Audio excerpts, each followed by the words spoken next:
আসসালামু আলাইকুম। ওস্তাদ নোমান আলিয়ানের ডাবিং ভিডিও খুব সুন্দর চমৎকারভাবে তিনি বুঝিয়ে দিয়েছেন।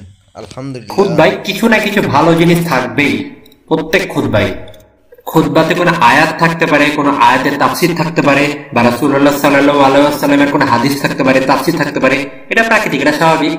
মানে কন্টেন্টের কোনো ঘাটতি নাই, কন্টেন্ট ঠিক আছে। বাট এমন অনেক সময় হয়েছে খতিব এতই বোরিং হয়, মানে এমন মনে হয় যে মনে হয় তারা তাদের মুখ থেকে ঘুমের গ্যাস বার করছে। অনেককে দেখে মনে হয় তারা খুতবা শোনার সময় তারা তাদের জীবনের সবচেয়ে ভালো ঘুমটা দিয়েছে। আর যখন আজান নামাজের জন্য বলা হয় তখন আমি আছি, হ্যাঁ হ্যাঁ আমি জেগে আছি, তারপর তারা নামাজ পড়ে। তো মাঝে মাঝে লেকচারের কন্টেন্টটা ঠিক থাকে, কন্টেন্ট ভালো থাকে, বাট স্টাইলে সমস্যা থাকে। মানুষের মনোযোগ পাওয়ার জন্য আপনার কথা বলার স্টাইল থাকা দরকার, এমন স্টাইল যাতে তার ঘুমায় না যায় কথা বলার সময়। বুঝলেন? তো এটা হলো দ্বিতীয় শর্ত। এটা যে শুধু পাবলিক স্পিকিং এর ক্ষেত্রে সবসময় ঘটবে এমনটাও না, এটা বাড়িতেও ঘটে। আচ্ছা, এখানে কার কার কিশোর ছেলে মেয়ে আছে তারা হাত তুলুন, তারা হাত তুলুন। ইন্না লিল্লাহি ওয়া ইন্না ইলাইহি রাজিউন। আচ্ছা ঠিক আছে, ভালো। তাহলে ধরেন আপনার বাড়িতে কিশোর বাচ্চা বাচ্চা আছে আর আপনি তাদের খাবার টেবিলে ডাকছেন। কতবার ডাকেন আপনি? জুবায়ের, খালিদ, কয়বার? একবার। জুবায়ের খাবার খেতে আসো, আর সে তৎক্ষণাৎ চলে আসে, ইয়েস স্যার। না, এরকম কখনো হয় না। জুবায়ের খাবার খেতে আসো, জুবায়ের জুবায়ের জুবায়ের। আর আপনাকে এরকম বলতে থাকতে হয়। আপনি জুবাইরের সাথে যে সবসময় একই ভঙ্গিতে কথা বলেন, সবসময় কাজ নাও করতে পারে জুবাইরের জন্য, দুঃখিত জুবাইর, কিন্তু আপনাকে এমন ভাবে কথা বলতে হবে যেন সে শোনে, শোনার মতো করে। আপনার স্টাইলে সবসময় একই জিনিস খাটবে না। আপনি জবাব বললেন জুবাইর আসো, তখন বলে আমি আচ্ছা আচ্ছা ঠিক আছে আসছি, দাঁড়াও দাঁড়াও। আল্লাহ, তখন সে আসে। সো এটা হলো কথা বলা দ্বিতীয় স্টাইল, মানে দ্বিতীয় উপাদান, সেটা হলো স্টাইল। তো প্রথমটা কি ছিল বলেন তো দেখি, প্রথমটা কি ছিল? কন্টেন্ট। এই তো পেরেছেন আপনারা। আর সামনে আগানোর আগে আমাকে আরো কিছু স্টাইলে কথা বলা উচিত। এখানে অনেকে আছেন, এর মাধ্যমে হয়তো আপনারা আপনাদের বিয়ে বাঁচিয়ে নিতে পারেন। প্রত্যেক জিনিস বলার বিভিন্ন বিভিন্ন ধরন আছে, আপনারা যেটা শিখতে হবে। যেমন ধরেন আপনার স্ত্রী আপনার জন্য ডিনার করেছে অনেক কষ্ট করে, সে সে চাকরি করে, সে সারাদিন বাইরে কাজ করে আসলো, তারপর তাড়াতাড়ি সে বাড়িতে চলে এলো, তারপর অনেক ভালোবাসাতে আপনার জন্য ডিনার করলো, অনেক কষ্ট করলো, আপনি বাড়িতে আসার আগে ডিনারটা প্রস্তুত করলো। কিন্তু আপনি খেতে যা বসলে দেখলেন খাবারটা কিছুটা লবণ কম হয়েছে। কিন্তু আপনি বললেন তোমার খাবারে লবণ কম হয়েছে, আমাকে একটু লবণ দাও, আমাকে একটু লবণ লাগবে। কিন্তু এটাকে এভাবে না বলে যদি আপনি অন্যভাবে বলতেন, যেমন আপনি ধরেন বলতে পারেন আমি এই খাবারটা জীবনের প্রথম খেলাম, এটা বিশ্বের সবচাইতে ভালো খাবার, এই খাবারটা হলো জান্নাতের খাবার, বাহ। কিন্তু এটা যদি আর একটু লবণ দিই তাহলে এটা মনে হবে 7 নং আসমান থেকে এসেছে আমার জন্য, আমি কি আর একটু লবণ পেতে পারি? এটা হলো আর বলা একটা নিয়ম। আর একভাবে বলতে পারেন যে আমাদের ইকোনমিতে এত খারাপ না, তুমি এত লবণ কম কেন দিয়েছো? হ্যাঁ, তুমি একটু বেশি লবণ দিতে পারো না, আমাকে একটু লবণ দাও। তারপর আপনি শুরু করেন আমি তোমার মাকে ভালো লাগে না, তোমার লেগে কম দিয়ে চলতে থাকলো আপনার যারা আগের রীতি। মানে আপনি একই জিনিসই বলছেন যে আমার আর একটা লবণ হবে, কিন্তু দেখেন কত ভিন্ন দুইটা ধরন। উপাদান নাকি কন্টেন্ট একই, কিন্তু বলার স্টাইল আলাদা। একটা স্টাইল আপনার মধ্যে আরো ভালোবাসার সৃষ্টি করবে, আর আরেকটা স্টাইল আপনাকে বাইরে শুনতে হবে আজকে রাতে। তো আপনাকে বলার স্টাইলে একটু সতর্ক থাকা লাগবে। তো প্রথমটা হলো উপাদান, পরেরটা হলো স্টাইল, এবং লাস্টেরটা হলো, আর এটা হলো সবচেয়ে গুরুত্বপূর্ণ, যে আপনি কার সাথে কথা বলছেন এটা আপনাকে বুঝতে হবে। আপনি দুইজন ভিন্ন রকম মানুষের সাথে একই টপিকে একই স্টাইল কথা বলতে পারেন না। আমি আমার সন্তানের সাথে যেভাবে কথা বলবো, অবশ্যই আমি আমার বাবার সাথে সেই স্টাইলে কথা বলবো না। এমনকি যদি আমি তাদেরকে একই বিষয়ে কথা বলি, যদিও আমি একই বিষয়ে কথা বলি, যেমন ধরেন আমি যদি বলি আমি এখন নামাজ পড়তে যাব, তো মসজিদে যাচ্ছি, তুমি আমার সাথে চলে যাও, আমি আমার সন্তানকে বলতে পারি যে হ্যাঁ এখন রেডি হোক চলো। আমি আমার বাবাকে একই কথা বলতে পারি না, আমাকে বলতে হবে চলুন বাবা মসজিদে যায় নামাজ পড়তে। উপাদান একই হলো, বলার ধরন ভিন্ন। এটা সবচেয়ে গুরুত্বপূর্ণ বিষয় যে আমি কার সাথে কোন টপিকে কি স্টাইল কথা বলছি। শ্রেণীকক্ষের মধ্যে জিনিসটা একইভাবে ঘটে। ধরেন ক্লাসে সবাই আছে, কিন্তু আপনি প্রত্যেক স্টুডেন্টের সাথে একই স্টাইল কথা বলতে পারেন না। এরকম অনেক জিনিস আছে। যেমন আপনি যদি একটা ছাত্রকে ডাকেন, অনেকে আছে সে তৎক্ষণাৎ চলে আসবে, আপনি তাকে যেটা বলবেন সে তৎক্ষণাৎ শুনে নিবে, অন্য কেউ শুনবে না। সবার ক্ষেত্রে একই জিনিস ঘটে না, খাটে না। আপনাকে বুঝতে হবে আপনি কার সাথে কথা বলছেন। তো আপনি যদি এই তিনটা জিনিসের পর মাস্টারিটি পেয়ে যান, যদি বিশেষত্ব পেয়ে যান, তাহলে আপনার যোগাযোগের মাধ্যম হয়ে যাবে সেরা। এখন আপনাদের অনেকের মনে এই প্রশ্ন হতে পারে যে আমি আমার ইন্ট্রোডাকশনে এতগুলো সময় এই টপিকে কেন সময় নষ্ট করলাম। আপনাকে এটা বুঝতে হবে। তো আমি এখন এটা আপনাকে বলছি। আল কোরআন আল্লাহর বই হলো সর্বশ্রেষ্ঠ, সবচেয়ে পারফেক্ট বক্তৃতা, নিখুঁত বক্তৃতা। এটা হলো সবচাইতে নিখুঁত যোগাযোগ মাধ্যম যেটা এখন বিদ্যমান। কেউ আল্লাহর মতো এত ভালো যোগাযোগ করতে পারবে না। আমরাও যোগাযোগ করি, কিন্তু আমাদের এই যোগাযোগ কমিউনিকেশনের একমাত্র উৎস হলো আল্লাহ। আমাদের টিচার হলো আল্লাহ। আল্লাহ যখন কথা বলে তখন আপনি এটার সাথে অন্য কিছুর তুলনা করতে পারবেন না, কোনো কিছুর না। আমরা যখন বলছি যে আল্লাহ সর্বশ্রেষ্ঠ বক্তৃতা দিচ্ছে, তার মানে কি বুঝায়? মানে তার কাছে সবচেয়ে ভালো উপাদান আছে, ভালো কন্টেন্ট আছে কথা বলার। এক নাম্বার, তার কাছে সবচেয়ে ভালো কন্টেন্ট আছে। দুই নাম্বারটা কি ছিল? স্টাইল, বলার স্টাইল। আর তিনি এটা সবসময় বিবেচনা করেন তার অডিয়েন্সকে, আর সেই অনুযায়ী সেই স্টাইলে তিনি কথা বলার চেষ্টা করেন সবচেয়ে সর্বোত্তম উপায়ে। প্রত্যেকটা সূরায়, প্রত্যেকটা জায়গায়, প্রত্যেকটা পাড়ায় আল্লাহ যখন কথা বলেন তখন নির্দিষ্ট শ্রোতার কাছে কথা বলেন খুব পারফেক্টলি ভাবে। আল্লাহ তাআলা এক একজনের সাথে এক এক রকম ভাবে কথা বলে। আল্লাহ তাআলা খ্রিস্টানদের সাথে অন্যভাবে কথা বলে, আল্লাহ তাআলা ইহুদিদের সাথে অন্যভাবে কথা বলে, আল্লাহ তাআলা মুশরিকদের সাথে অন্যভাবে কথা বলেন। নবীজি সাল্লাল্লাহু আলাইহি ওয়াসাল্লামের জীবনের প্রথম 10 বছরের দিকে মুশরিকদের সাথে আল্লাহ তাআলা যেভাবে কথা বলেছিলেন, পরের 10 বছর মুশরিকদের সাথে আল্লাহ তাআলা ভিন্নভাবে কথা বলেছিলেন, ভিন্ন আঙ্গিকে। ভিন্ন ভিন্ন সময় ভিন্ন ভিন্ন মুশরিকদের সাথে আল্লাহ তাআলা আয়াত নাযিল করে তাদেরকে বুঝিয়েছেন। এমন না যে নবীজিকে আল্লাহ তাআলা বলেছিলেন যে যখন তোমাকে কেউ এটা জিজ্ঞাসা করতে আসবে তখন তুমি ওই সূরা থেকে বলে দিবে, বা আমি তোমাকে এই সূরা নাযিল করলাম, তুমি যখন কেউ তোমার কাছে জিজ্ঞাসা করতে আসবে তখন তুমি এই কথাগুলো বলবে। নো, যখন বিভিন্ন রকম মানুষ বিভিন্ন সময় বিভিন্ন রকম ভাবে প্রশ্ন করতে এসেছেন, আল্লাহ তাআলা বিভিন্ন ভাবে আয়াত নাযিল করে আল্লাহ তাআলা তাদেরকে বুঝিয়েছেন। তো আমি আজকে সূরাতুর রহমানের কথা বলবো। তো আপনাকে এই সূরার কন্টেন্ট বুঝতে হবে আগে। তো আপনি যদি সত্যি সূরার কন্টেন্ট বুঝতে চান, আপনাকে আগে বুঝতে হবে সূরার স্টাইলটা কি। আর সত্যি যদি আপনি এই সূরার স্টাইল সম্পর্কে জানতে চান, তাহলে আপনাকে আগে জানতে হবে কি জানতে হবে বলুন? আমি চুপ করে আছি। অডিয়েন্স, এর অডিয়েন্স কি, আল্লাহ তাআলা কাকে কেন বলেছেন। যখন সূরাতুর রহমান প্রকাশ পেল, তো এই সূরাটা নাযিল হয়েছিল মাদানী জীবনের প্রথম দিকে এবং মক্কা জীবনের শেষের দিকে, শেষের সময়টাতে। আর এই সূরার স্টাইল থেকে বোঝা যায় সূরাটা মক্কার শেষ জীবনের দিকে। তো মক্কার শেষ জীবন অ্যাকচুয়ালি কেমন ছিল? মুশরিকরা একদম অত্যাচারী এবং অধৈর্যশীল হয়ে গেছিল। তারা ইসলামের মেসেজ আর শুনতে চাইতো না। আমি এইসব কথা 10 বছর ধরে শুনেছি, তোমরা একই কথা বারবার বলছো। এমনকি আল্লাহ তাআলা বলছেন কাযালিকা নুসাররিফুল আয়াত, আল্লাহ তাআলা বলেন আমরা আয়াতের পরিবর্তন করতে থাকি। আয়াতের মূল ভিত্তি ঠিক থাকে, কিন্তু তার ধরনটা বদলে যায়। হ্যাঁ, চুপ করো, এসব কথা আমি 10 বছর ধরে শুনেছি, আর শুনতে চাই না এখন আমি। তোমরা চুপ করো, চলে যাও এখান থেকে। We are not interested. তাদের জন্য আগ্রহী না হওয়াটা যথেষ্ট ছিল না, তারা রাসূলুল্লাহ সাল্লাল্লাহু আলাইহি ওয়াসাল্লামকে মারতেও গেছিল। ওয়া ইযা আলিমা মিন আয়াতিনা শাইআন ইত্তাখাযাহা হুজওয়ান, যখনই তারা নতুন কোরআন এর আয়াত সম্পর্কে শুনতো তখনই তারা ইয়ারকি মারা শুরু করতো। তো এমন না যে তারা শুধু কোরআন সম্পর্কে আগ্রহী ছিল না, তারা যখন রিসাইট করা হতো কোরআন তখন তারা এটা নিয়ে ইয়ারকি মারতো। লা তাসমাউ লিহাযাল কুরআন ওয়া আলগাউ ফীহি লাআল্লাহুম ইয়ারজিউন, তোমরা কোরআন শুনবে না, যখন কোরআন পড়া হবে তখন তোমরা এটা জোরে জোরে আওয়াজ করবে, ইয়ারকি করবে। ফাইযা কুরিআল কুরআন ফাসতামিউ লাহু ওয়া আনসিতু, বিশ্বাসীদের বলে যে যখন কোরআন পড়া হবে তখন তোমরা চুপ থাকবে, যখন কোরআন পড়া হবে তখন তোমরা মনোযোগ দিয়ে শোনো। ফাসতামিউ লাহু, তোমরা মনোযোগ দিয়ে শোনো। ওয়া আনসিতু, কথা বলা বন্ধ করে মনোযোগ দিয়ে শোনো। আনসিতু আরবিতে দুইটা মানে, প্রথমটা হলো কথা বলা বন্ধ করো, আর দুই নম্বর হলো মনোযোগ দিয়ে শোনো। আনসিতু দুটাই। তারা বলে চিল্লাও চিল্লাও, কোরআন শোনা লাগবে না, এখান থেকে চলে যাও, আর নাহলে এটা ইয়ারকি ঠাট্টা করো, চিল্লাফাল্লা করো। ওরাও যদি শুনতে না পারে ওদেরকে জ্বালাও। মানে তারা দিন দিন কঠোর হয়ে উঠেছিল। আমার কাছে 2 মিনিট সময় আছে, আমি এখন আমার পরিচয় শেষ করিনি, তো আমি একটা কথা বলে শেষ করবো। আচ্ছা, এখানে কৈশোর কতজন আছে হাত তোলেন? ইন্না লিল্লাহি ওয়া ইন্না ইলাইহি রাজিউন। ধরুন তারা ফুটবল খেলছে, বা তারা বাস্কেটবল খেলছে, বা তার বাইরে ঘোরাঘুরি করছে, আর কেউ তাকে ধাক্কা দিল। কৈশোররা কিন্তু এই বয়সে প্রচুর রক্তটা হয়। কি হয়েছে?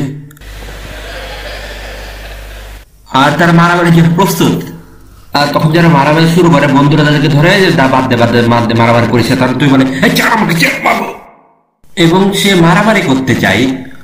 যখন তার বন্ধুরা তাকে ধরে এবং বলে যে এই বাদ দে, মারামারি করিস না, তখন আপনি বলবেন যে তুই কিভাবে আমাকে মারামারি করতে মানা করতে পারবো? তো তো আপনার বন্ধু বলছে শান্ত হও।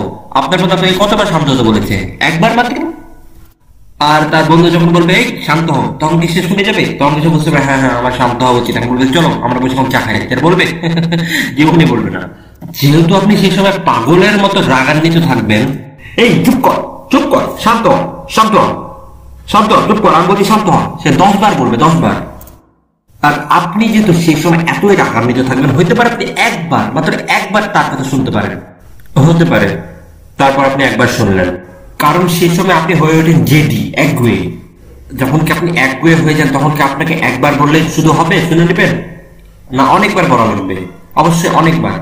আর তখনকার মক্কার মানুষরা হয়ে উঠেছিল একগুয়ে, একদম জেদি। তো আল্লাহ তাআলা বলেন ফাবি আইয়া লাই রব্বিকুমা তুকাজ্জিবান, ফাবি আইয়া লাই রব্বিকুমা তুকাজ্জিবান, ফাবি আইয়া লাই রব্বিকুমা তুকাজ্জিবান।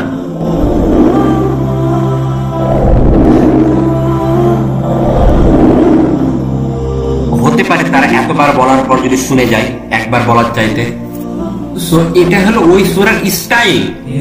আর এই স্টাইলটা আল্লাহ তাআলা দিয়েছে কোনো কারণের জন্য, অবশ্যই কোনো একটা নির্দিষ্ট শ্রোতার জন্য।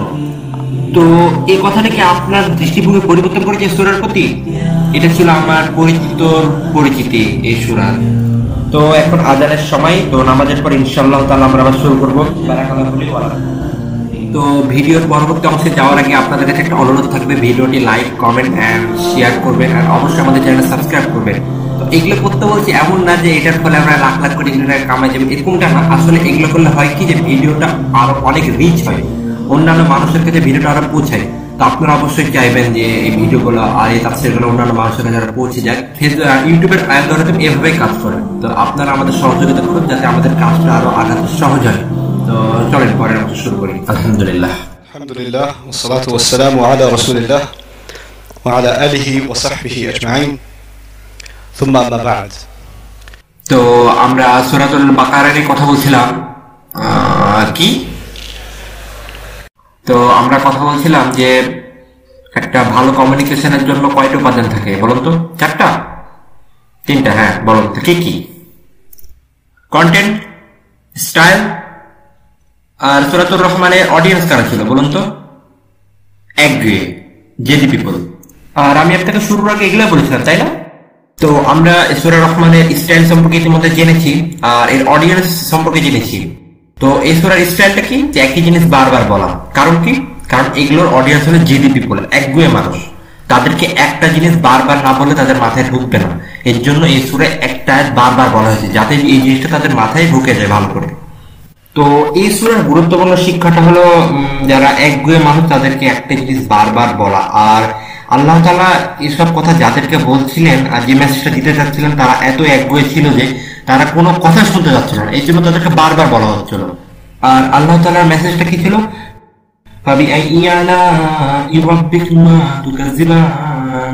আমি এ সম্পর্কে আরো পরে কথা বলবো। তো এখন আমি যে বিষয়ে কথা বলতে চাই, অ্যাকচুয়ালি এটা হলো আমার ইন্ট্রোডাকশন একটা পার্ট।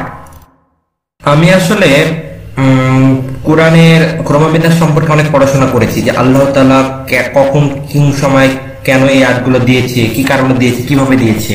তো সূরাতুর রহমান সম্পর্কে কথা বলার আগে আমি এর পরবর্তী সূরাটা নিয়ে একটু কথা বলতে চাই, জাস্ট একটু কথা বলতে চাই। তো শুনেন, তো এর পরবর্তী সূরাটা কি কেউ জানেন? সূরাতুল ওয়াকিয়া। সূরাতুল ওয়াকিয়া অনেক বিষয়ে, অনেক সাবজেক্টে কথা বলেছে। তার মধ্যে আমি আজকে 5টা বিষয় বেছে নিয়েছি। তো সূরাতুল ওয়াকিয়ার 5টা মেইন টপিক কি কি সেটা আজকে বলতে যাচ্ছি। তো আমি চাচ্ছি আপনারা খুব মনোযোগ দিয়ে কথাগুলো শুনুন। আপনারা যদি মুখস্থ করতে পারেন তাহলে আমি খুবই ইমপ্রেসড হবো, খুবই খুশি হবো। 5টা খুবই কঠিন, 3টা খুবই সহজ হতো। তো সূরাতুল ওয়াকিয়ার 5টা টপিক, তার মধ্যে প্রথম টপিকটা নিয়ে কথা বলি। প্রথম গুরুত্বপূর্ণ টপিকটা হলো السابقون أولئك المقربون في جنات النعيم। জান্নাতের প্রথম এবং সর্বাধিক উচ্চমানের লোক, আল্লাহ তাআলা তাদের সম্পর্কে সর্বপ্রথম কথা বলছেন। তো এটা হলো সূরাতুল ওয়াকিয়ার প্রথম এবং গুরুত্বপূর্ণ টপিক। তো সূরাতুল ওয়াকিয়ার দ্বিতীয় বিষয়, যেটা হলো গুরুত্বপূর্ণ একটা বিষয়, ওয়া আসহাবুল ইয়ামিন, যারা ডান দিকের মানুষ। তো ডান দিকের মানুষ কিন্তু জান্নাতের মানুষ, তারা কিন্তু জান্নাত পাবে। কিন্তু আল্লাহ তাআলা প্রথমে কথা বলছে আস-সাবিকুন, যারা উচ্চ পর্যায়ের, একবারে প্রিমিয়াম প্যাকেজ, যারা সর্বোচ্চ পর্যায়ে, সর্বশ্রেষ্ঠ মানুষ।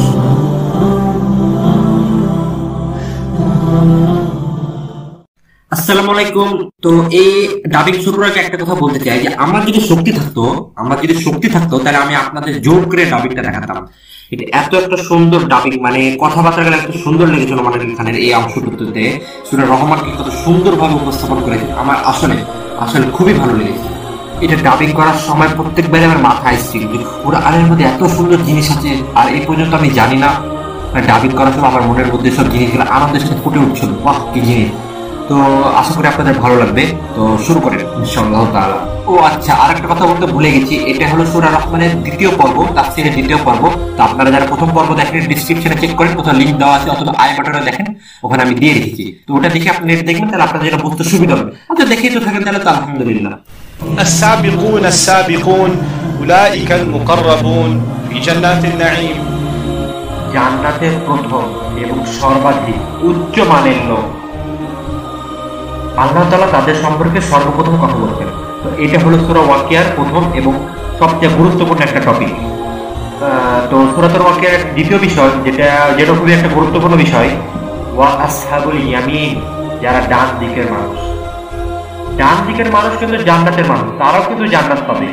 কিন্তু আল্লাহ তাআলা আগে কথা বলছেন as-সাবিকুন as-সাবিকুন, যারা একবারে উচ্চ পর্যায়ে, সর্বাধিক উচ্চ মর্যাদা, প্রিমিয়াম প্যাকেজ, যারা সর্বোচ্চ পর্যায়ে সর্বশ্রেষ্ঠ মানুষ। তারপর আল্লাহ তাআলা তাদেরকে একটু কম লেভেলের জান্নাতীদের কথা বলছে। হ্যাঁ, তারাও একটা সুপ্রিম আর একটা তাদেরকে একটু কম। তারপর আল্লাহ কথা বলছে আসহাবুস সিমান, মা আসহাবুস সিমান, বামপন্থী মানুষ। তো বামপন্থী মানুষেরা ভালোর মধ্যে আছে না ক্ষতির মধ্যে আছে?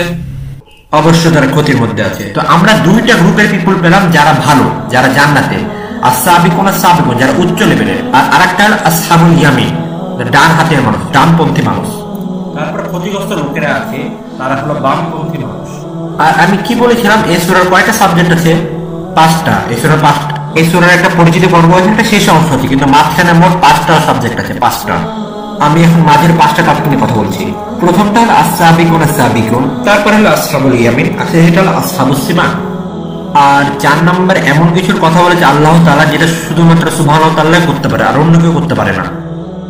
আমি আপনি সেটা করতে পারবো না। أأنتم تزرعونه أم نحن الزارعون أأنتم تحرثونه তোমরা মাটিতে বীজ বুনো, কিন্তু বীজটা বড় করে কি তোমরা তুলো না আমি করি? হ্যাঁ, আকাশে কি পানি তুমি দাও না আমি দিই? এই চারাটাকে কি আমি বড় করি না তোমরা বড় করো?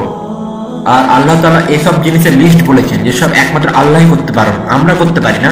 আমরা আমাদের চারপাশে যা দেখি, আল্লাহ তাআলা এসব দেখে আমাদের নম্র করেছেন, অহংকারী করেননি। যে আল্লাহ তাআলা আশেপাশে যা আছে আল্লাহ তাআলা সবকিছু করতে পারেন, কিন্তু আমরা করতে পারি না। এসব আল্লাহ তাআলা সবকিছু সৃষ্টি, সেগুলো একমাত্র আল্লাহ তাআলা সৃষ্টি, সেগুলো আমাদের কোনো কিছু সৃষ্টি নয়। ঠিক? তো এই টপিকের নাম দিলাম যে এগুলো হলো একমাত্র আল্লাহ তাআলা সৃষ্টি, একমাত্র আল্লাহর সৃষ্টি। আচ্ছা, আমরা প্রথম থেকে গুনি, আমাদের কয়টা টপিক হলো? প্রথমটা কি ছিল? as-সাবিকুন as-সাবিকুন। দ্বিতীয়টা কি? আসহাবুল ইয়ামিন, আসহাবুস সিমান। এ তো পাচ্ছেন। 4 নম্বরটা কি? আল্লাহ তাআলা সৃষ্টি যত জিনিস, একমাত্র সেটা আল্লাহ তাআলা সৃষ্টি, আমাদের না। আর 5মতম জিনিসটা হলো শেষেরটা, فلا أقسم بمواقع النجوم وإنه لقسم لو تعلمون عظيم إنه لقرآن كريم। এটা এমন একটা জায়গা যেখানে কোরআনের মহত্ব বর্ণনা করা হয়েছে, কোরআনের সম্পর্কে বলা হয়েছে। কোরআন যে কত সুন্দর জিনিস এটা, আর এখানে কোরআনের মধ্যে জায়গাটা অনেক সুন্দর, যেখানে বর্ণনা করা হয়েছে কোরআন কত সুন্দর একটা জিনিস। আমি এর আগে জর্জ বেসন ইউনিভার্সিটিতে একটা লেকচার দিয়েছিলাম এই সূরাতুল ওয়াকিয়ার শেষ অংশ নিয়ে, শুধুমাত্র এটা নিয়ে 1 ঘন্টা ধরে, ইউটিউবে কোথাও পেয়ে যাবেন। আর আল্লাহ তাআলা কত সুন্দরভাবে বর্ণনা করেছেন সূরাতুল ওয়াকিয়ার পাওয়ার। তো এই বিষয়গুলো হলো সূরাতুল ওয়াকিয়ার প্রধান 5টা বিষয়। আর শেষের অংশে বলা হয়েছে কোরআন কত জোর। তো আমি আশা করব আপনাদের মুখস্থ হয়ে গেছে, আমি শুনতে চাই। আমি শুনতে পাচ্ছি না, জোরে বলুন। السابقون السابقون, the first and the foremost. Number 2, Ashabul Yamin. Number 3, Ashabul Shimal. Number 4, the creations of Allah. And number 5, the greatness of the Quran. কিন্তু আমি তো এখানে সূরাতুল ওয়াকিয়া নিয়ে কথা বলতে আসিনি, আমি তো এখানে এসেছিলাম সূরা রহমান নিয়ে কথা বলতে। সূরা রহমানের 5টা বিষয় আছে, 5টা সাবজেক্ট। বিষয় নং 1, কোরআনের মহত্ব। আচ্ছা, ওইটা 5 নং সাবজেক্ট কি ছিল? সেটাও ছিল কোরআনের মহত্ব। সূরা রহমানের প্রথমটা কি? আর রহমান আল্লামাল কোরআন, মানে কোরআনের মহত্ব বলা হয়েছে এখানে, কোরআনের মহত্ব যেখানে আমাদের শেখানো হয়েছে। আর সূরা রহমানের 2 নং সাবজেক্টটা কি ছিল বলি আমরা, আস-শামসু ওয়াল কমারু বিহুসবান ওয়ান নাজমু ওয়াশ-শাজারু ইয়াসজুদান ওয়াস-সামাআ রাফআহা ওয়া ওয়াদাআল মিজান ওয়াল্লাহ। এটা হলো 2 নং বিষয়। তো সূরাতুল ওয়াকিয়ার শেষ নং বিষয়টা ছিল আল কোরআনের মহত্ব, কিন্তু সূরা রহমানের প্রথম বিষয়টা হলো কোরআনের মহত্ব। আর শেষ থেকে দ্বিতীয় বিষয়টা কি? 4 নং সাবজেক্ট। সূরাতুল ওয়াকিয়ার 4 নং সাবজেক্টটা কি ছিল? আল্লাহ তাআলার সৃষ্টি। আর সূরা রহমানের দ্বিতীয় সাবজেক্টটা কি ছিল? আল্লাহ তাআলার সৃষ্টি। আর সূরাতুল রহমানের তৃতীয় বিষয়টা কি? বিচার দিবসে খারাপ লোকেরা, ক্রিমিনালেরা জাহান্নামের আগুনে পুড়বে। এটা ছিল 3 নং বিষয়। আচ্ছা, পিছনে ফিরে যান, সূরাতুল ওয়াকিয়ার 3 নং বিষয়টা কি ছিল? আসহাবুস সিমান, একই মানুষ না? 4 নং বিষয় আল্লাহ তাআলা বলেছে ওয়ালিমান খাফা মাকামা রাব্বিহি জান্নাতান, যেসব মানুষ আল্লাহকে ভয় করে তাদের আল্লাহ তাআলা 2টা জান্নাত দিবেন। এবং তারপর আল্লাহ তাআলা জান্নাতের বিবরণ দিতে শুরু করলেন। আর তারপর একটু বলছে অমিন দুনিহি জান্নাতান, আল্লাহ তাআলা বলেন আমি তোমাদের জন্য আরো 2টা জান্নাত রেখেছি, আরো এক্সট্রা 2টা জান্নাত। আল্লাহ তাআলা কোথাও বলে তোমাদের জন্য সুন্দর জান্নাত আছে, তারপরে আবার বলে তোমাদের জন্য আরো 2টা সুন্দর জান্নাত আছে। সূরা রহমানের 4 আর 5 একটা জান্নাত, আর তার চেয়ে আরো ভালো জান্নাত। আচ্ছা, সূরাতুল ওয়াকিয়ার 1 আর 2 নং সাবজেক্ট কি ছিল? আস-সাবিকুন আস-সাবিকুন ওয়া আসহাবুল ইয়ামিন, মানে বেস্টেরা তো জান্নাত পাবেই, আর তার চেয়ে বেস্টেরও জান্নাত, আর সেই জান্নাতগুলো হবে বেস্ট অফ বেস্ট। সুবহানাল্লাহ। সূরাতুল ওয়াকিয়ার প্রথম 2টা যেখানে ছিল, এখানে শেষ 2টা। আল্লাহ তাআলা এভাবে আমাদের শিক্ষা দেন। সুবহানাল্লাহ। অডিয়েন্সের মধ্যে যারা টিচার আছেন তারা ব্যাপারটা ভালো করে বুঝতে পারবেন। ধরেন আপনারা একটা অধ্যায় পড়াচ্ছেন এবং অধ্যায়টাকে আপনারা 5 ভাগে ভাগ করলেন, এভাবে আপনারা পড়াচ্ছেন। তো এবার আপনি পড়া শেষ, এবার রিভাইজ দিবেন। আপনি কিভাবে রিভাইজ দিবেন? প্রথম থেকে 5 বার টপিকটা রিভিউ করতে পারেন, আবার রিভার্সে পিছন থেকে 5 বার টপিকটা রিভিউ করতে পারেন। এবং আল্লাহ এভাবেই আমাদের কোরআন শিক্ষা দিচ্ছেন, দেখেন কত মজাদার। সুবহানাল্লাহ। আর আমি এভাবে কোরআন পড়ে মজা পাই, আর আমি এটাকে নিজেকে স্টুডেন্টও বলি, এভাবে পড়াচ্ছি। আল্লাহ তাআলা কিভাবে কোরআনের আয়াতগুলোকে সাজিয়েছে, একটার পর একটা অধ্যায়ের সাথে আরেকটা অধ্যায়ের সাথে সম্পর্ক তৈরি করার চেষ্টা করি, যাতে পড়াগুলো আমার আরো মনে থাকে, জিনিসগুলো আমি ভিতরে নিতে পারি। আর এটা আপনাদের জন্য আর আমার জন্য পরে বলতে জিনিসগুলো অসুবিধা হয়ে যাবে, মানে কঠিন হয়ে যাবে ভোলা এগুলো ভাই। তো সূরা ওয়াকিয়া আর সূরা রহমান এভাবে যদি আপনারা পড়াশোনা করেন, যে প্রথম 5টার সাথে পরের সূরার প্রথম 5টা কত মিল আছে। তো যাই হোক, এগুলো আমার এখন ইন্ট্রোডাকশন। এখন আমি সূরা তাফসীর শুরু করিনি, এখন আপনি এই সূরার ভিতরে যেতে পারবেন ইনশাআল্লাহ। তো সূরা রহমানের কয়টা ভাগ আছে? 5টা। হ্যাঁ, তো আশা করি আজকে আমি প্রথম ভাগটা আপনাদের সামনে শেষ করতে পারবো। এটাই করতে অনেক টাইম লেগে যাবে, আর এটা যদি করতে পারি মনে করবো যে আমি একটা কিছু পেরেছি, আপনাদেরকে আমি কিছু একটা দিতে পেরেছি ইনশাআল্লাহ। এই সূরাটি অনেক কারণে অনন্য। তার মধ্যে একটা কারণ হলো আল্লাহ আযজা ওয়া জাল্লা এই সূরাটা শুরু করছে মাত্র একটা ওয়ার্ড দিয়ে, যেটা আবার একটা আয়াত বটে, আলিফ লাম মিম। আপনি জানেন এটার মানে কি, আমি জানি না এটার মানে কি, একমাত্র আল্লাহ তাআলা জানেন। এটাও একটা আয়াত। আর রহমান এটাও একটা আয়াত, কিন্তু আল্লাহ সুবহানাহু ওয়া তাআলা এই আয়াতের অর্থ আমাদের কাছে গোপন রাখেন, আমরা জানি এই আয়াতের অর্থ কি। আর আপনারা যারা আরবি ভাষার ছাত্র আছেন আপনারা জানেন আর রহমান আল্লামাল কোরআন এটা একটা সেন্টেন্স, পুরো একটা সেন্টেন্স, এটা একটা সেন্টেন্স। আর রহমান ও আল্লামাল কোরআন, কিন্তু আল্লাহ তাআলা এটাকে ভেঙে দিয়েছেন। কিন্তু আল্লাহ তাআলা এই একটা সেন্টেন্সকে 2টা অংশে ভাগ করলেন। কেন করলেন তিনি? আপনারা কি ইংলিশ ক্লাসে কোন জীবনে করবেন যে আল্লাহ ফুল স্টপ, আল্লাহ আমাদের সৃষ্টি করেছেন, আবার দাড়ি হবে জীবনে হবে? আর আপনি যদি একটু করেন আর লিখেছিলেন যে ইন্সপায়ার বাই সূরাতুর রহমান, সূরাতুর রহমানের জন্য করেছি, তাহলে হবে? You know, you give dalil for your আমি এটা করেছি, এটা হবে না, এটা চিন্তা করেন এটা হবে না। কিন্তু আমি আপনাকে বলছি আল্লাহ তাআলা কেন এটা করলেন। এটা করার একটা কারণ হলো আল্লাহ তাআলা নিজেই কোরআনে বলছেন যে He says liyadabbaru ayatihi wa liyatadhakkara ulul albab, মানুষ যাতে আল্লাহ তাআলার প্রত্যেকটা আয়াত সম্পর্কে গভীর ও মনোনিবেশ সহকারে চিন্তা করে। আল্লাহ তাআলা যদি সেটাকে একটা সেন্টেন্সেই করতেন তাহলে আমরা সেটাকে একটা সেন্টেন্স রূপে চিন্তা করতাম, কিন্তু আল্লাহ তাআলা এটা আমার কাছে চান এবং আল্লাহ তাআলা এটা আপনার কাছে চান যে আপনি আর রহমান এটাকে শুধু একটা মাত্র আয়াত হিসেবে চিন্তা করেন এবং ভাবেন। আল্লামাল কুরআন চিন্তা করার আগে আল্লাহ তাআলা চান যে আমরা যাতে শুধুমাত্র আগে আর রহমান নিয়ে চিন্তা করি, শুধুমাত্র আর রহমান, তারপর ওটা নেই, কিন্তু শুধুমাত্র আগে আর রহমান নিয়ে চিন্তা করি। এইখানে আমরা আর রহমানের থামে তখন আমরা চিন্তা করতাম না যদি আল্লাহ তাআলা একবারও করে দিতেন আর রহমান আল্লামাল কুরআন। কিন্তু তিনি বলেন আর রহমান, থামো, তোমরা থামো, এবার চিন্তা করো, এখানে এবার চিন্তা করো, তারপর আগাও।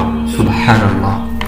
তো আমরা শুধু শুধু সামনে এগিয়ে যেতে পারবো না, আমাদের এখানে থামতে হবে এবং চিন্তা করতে হবে আল্লাহ তাআলা কেন এখানে বলেন, ওয়ার্ডটা কোথা থেকে এলো, কেন এলো, কয়বার ব্যবহৃত হয়েছে, এসব আমাদের চিন্তা করতে হবে, ফিল করতে হবে।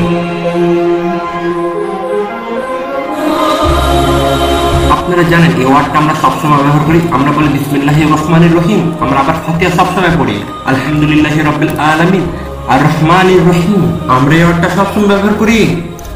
এখানে কি কেউ আছে যে এর আগে আর রহমানের ইংলিশ ট্রান্সলেশন বলতে পারবে? ইংলিশে আর রহমান দয়ালু, যে উপকার করে, বেনিফিসিয়েন্ট, করুণাময়। আচ্ছা, এর আগে আপনারা কি এর অর্থ কখনো যে উপকার করে এটা করেছেন কখনো? এটা যদি নর্মাল কথোপকথনে এর অর্থ যে উপকার করে আসে, তাহলে আমার সাথে দেখা করেন, আমরা অনেক সাইকোলজিস্টকে জানি।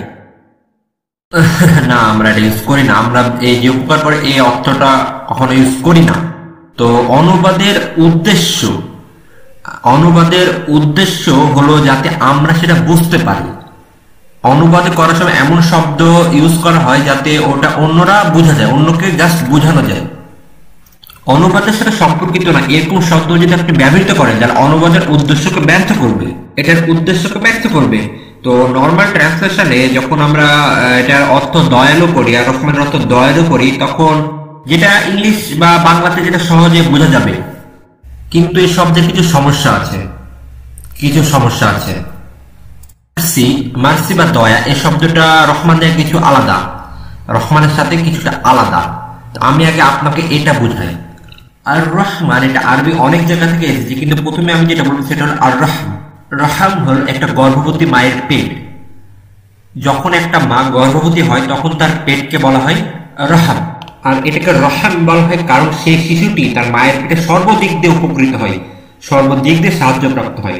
মানে একটি গর্ভবতী মায়ের পেটে শিশুটি সব পায়, সব সাহায্য, সব উপকারিতা সব পায়। এখন আমাদের বুঝতে হবে তখন মা আর শিশুটার মধ্যে সম্পর্কটা কি। শিশুটি কি মাকে চিনতে পারে? না। তার মা কি শিশুটিকে চিনতে পেরেছে? মানে তার মা কি এখন তাকে দেখে আদর করতে লেগেছে? বা শিশুটি কি তার মাকে চিনতে পেরেছে, মা ডাকতে পেরেছে? না। কিন্তু তার মা কি এখনই তার যত্নটা শুরু করেছে? হ্যাঁ, অবশ্যই, সব দিক দিয়ে। তখন শিশুটির পুরো পৃথিবী জুড়ে আছে একমাত্র মা, যে তাকে সবসময় যত্ন নিচ্ছে। কিন্তু শিশুটি কিন্তু তখন বুঝতে পারছে না, সে বুঝতে পারছে না, কিন্তু তার মা তার জন্য সবকিছু করতে ইচ্ছুক। তার মা তার জন্য সবকিছু করতে পারে। তখন তাকে সব সমস্যা থেকে বের করতে চায়। চিন্তা করেন একটা নর্মাল মানুষ যে কোনো ধরনের বিপদে পড়লো বা কোনো কিছু থেকে আঘাতপ্রাপ্ত হলো, সে আগে কি রক্ষা করবে? তার মাথাকে রক্ষা করবে, বা সে আগে তাকে নিজেকে রক্ষা করবে, যে সেটা যেটা হোক। কিন্তু মা আগে তার সন্তানকে রক্ষা করার চেষ্টা করবে, তার পেটকে। সবসময় সরু রাস্তা দিয়ে কখনো হাঁটবে না, আজে বাজে রাস্তা দিয়ে হাঁটবে না, টেবিলের কোনা দিয়ে হাঁটবে না, বুঝছেন? সুরক্ষার অন্যরকম একটা লেয়ার যুক্ত করবে। মায়ের সে জিনিসটা জন্ম দিয়েছে শব্দটা আর রহমা, আর আমরা যে অর্থটা করি কোরআন পড়ার সময় যে দয়া, সেটা সবসময় এক না। একটা উদাহরণ দিই, ধরেন আমি আপনাকে এখন মারবো, কিন্তু ভাবলাম যে না, আপনাকে ছেড়ে দিয়ে মারলাম। এর মানে আপনি আশা করছেন আপনি শাস্তিপ্রাপ্ত হবেন, কিন্তু আমি দেখলাম যে আমি আপনাকে মাফ করে দিলাম। এটা হলো একটা দয়া, মার্সি। ধরেন পুলিশ অফিসার রোডে আপনাকে গাড়ি থামাতে বললো, পুলিশ অফিসার আপনাকে এসে বললো যে তুমি গাড়ি স্পিড লিমিট জানো? না, মানে আমি সূরাতুর রহমান রিসাইট করছিলাম। আচ্ছা, ঠিক আছে, আপনার কাছ থেকে তাহলে আমি আর জরিমানা নিব না। এরকম হবে না কখনো, চেষ্টা করেন না। তো মানে আপনি জরিমানা আশা করছেন, আপনি শাস্তি আশা করছিলেন, কিন্তু সে আপনাকে দয়া দেখালো, তখন আপনি ফিল করতে পারেন যে হ্যাঁ, এটা হলো দয়া। ম্যাক্সিমাম সময় আমরা যখন দয়া এই শব্দটা শুনি বা ব্যবহার করি, তখন মনে হয় যে কোনো একটা শাস্তি বা কিছু, মানে ভিতর থেকে আসা একটা দয়া। আর এমনি ভাবে কোনো কিছু শাস্তি পাওয়ার পর দয়া, সেটা এক জিনিস না। তো আমরা যখন এই দয়া শব্দটা ব্যবহার করি তখন মনে হয় কোনো দিন একটা শাস্তি পেলো আর তারপরে সে দয়া পেলো, মানে এটাই ব্যবহার করি। ভিতর থেকে যে একটা দয়া আসে, অন্যরকম দয়া, সেটা আমরা কখনো ফিল করতে পারি না। কিন্তু এই রহমা, এই শব্দটার সাথে শাস্তির কোনো চিন্তা করার দরকারই নাই। আপনার মাথায় শাস্তির শব্দটা যদি চিন্তা করা আসেই না, এটা সম্পূর্ণ একটা ভালোবাসার যত্নের সাথে সম্পর্কিত একটা শব্দ।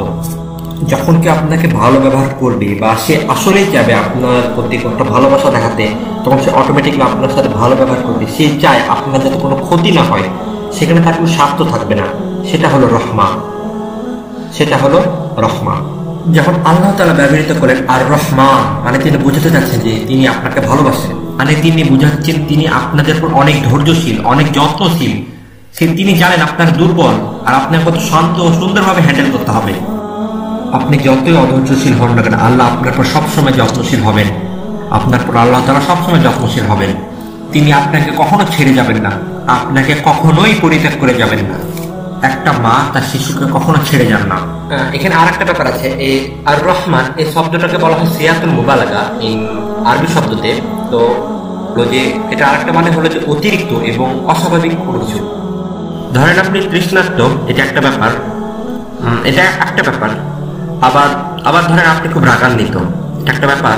আপনি যদি শুধু বলেন আতিস, মানে আপনি নর্মাল তৃষ্ণার্ত। কিন্তু আপনি যদি বলেন আতশান, মানে আপনি তৃষ্ণার জন্য মরে যাচ্ছেন, পানির জন্য, মানে পানি না খেলে আপনি মরে যাবেন, মানে আপনি আর একেবারে পাচ্ছেন না, আরেকটু তৃষ্ণার্ত থাকলে আপনি মারাই যাবেন। আপনি যদি বলেন গাজ, মানে আপনি নর্মাল রাগান্বিত। কিন্তু আপনি যদি বলেন গাজবান, মানে আপনি এতই রাগান্বিত যে আরেকটু হলে আপনি ফেটে যাবেন, আপনার মাথা থেকে মস্তিষ্ক বেরিয়ে যাবে। আর আল্লাহ তাআলা বলছেন আর রহমান, মানে আল্লাহর মতো, আল্লাহ চেয়ে কেউ বেশি দয়ালু আর রহমান না। মানে এটা হলো সর্বোচ্চ এবং সর্ব লেভেলের দয়ালু, এর চেয়ে আর বেশি নাই। এটা চিন্তারও বাইরে, সবচেয়ে মারাত্মক এবং সবচেয়ে বেশি। তো আর রহমান এর আরেকটা, এটাকে আরবি গ্রামারে বলা হয় সিরাতুল মুবালাগা। তো এই সিরাতুল মুবালাগা আরবি যারা স্টুডেন্ট আছে তারা বুঝতে পারছেন, কিন্তু জানি এখানে আরবি স্টুডেন্ট অনেকে নাই। তো আমি সহজভাবে বলতে গেলে, এক ভাষায় বলতে গেলে যে এমন একটা জিনিস যেটা এক্ষুনি হবে, এক্ষুনি এই মাত্র ঘটবে। অন্যভাবে বলতে গেলে এটা দ্বারা বুঝে আল্লাহ তাআলার যত্ন। এটা আরেকটা মানে বোঝে আল্লাহ আপনাকে ভালোবাসছেন, আল্লাহ আপনাকে রক্ষা করছেন। এটা কি মানে বোঝে? আল্লাহ আপনাকে রক্ষা করছেন। কখন? এই মুহূর্তেও। তিনি আমার এই মুহূর্তেও যত্ন নিচ্ছেন, তিনি আমার সমস্যা সম্পর্কে এই মুহূর্তেও জানেন, তিনি আমাকে সবসময় বিবেচনা করেন, প্রত্যেক মুহূর্তেই।